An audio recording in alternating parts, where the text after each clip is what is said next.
Hello friends, welcome to Abhiyanand life. இன்றைக்கி chicken sukka எப்படி செய்யறதுன்னு பார்க்கலாம்.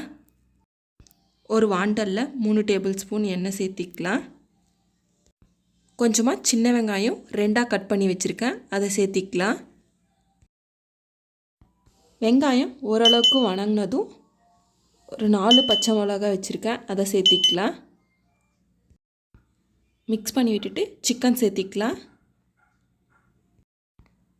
தேவைக்கேற்ப உப்பு, ஒரு 1/4 டேபிள் ஸ்பூன் மஞ்சள் தூள் சேர்த்து நல்லா மிக்ஸ் பண்ணி விட்டுக்கலாம். ஒரு 5 மினிட்ஸ்க்கு அப்புறம்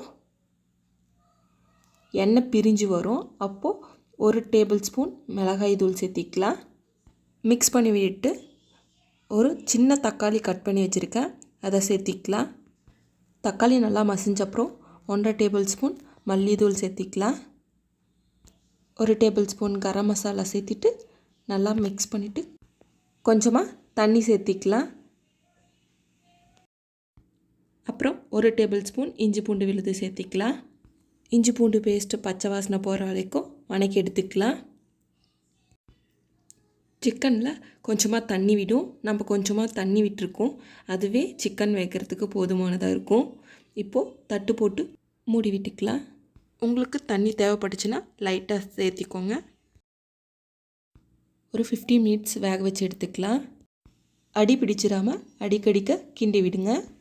லாஸ்ட்டாக தண்ணியெல்லாம் ட்ரை ஆன அப்புறம் ஒரு 1/4 டேபிள் ஸ்பூன் பெப்பர் சேர்த்திக்கலாம். பெப்பர் சேர்த்திட்டு கேஸ் ஆஃப் பண்ணிடலாம். நம்மளுடைய சிக்கன் சுக்கா ரெடி ஆகிடுச்சு. கண்டிப்பாக நீங்களும் ட்ரை பண்ணி பாருங்கள். என்னுடைய ரெசிபியை பிடிச்சிருந்தால் சப்ஸ்கிரைப் பண்ணுங்கள், பெல் ஐக்கானை கிளிக் பண்ணுங்கள். தேங்க்யூ ஃபார் வாட்சிங். பாய் பாய்.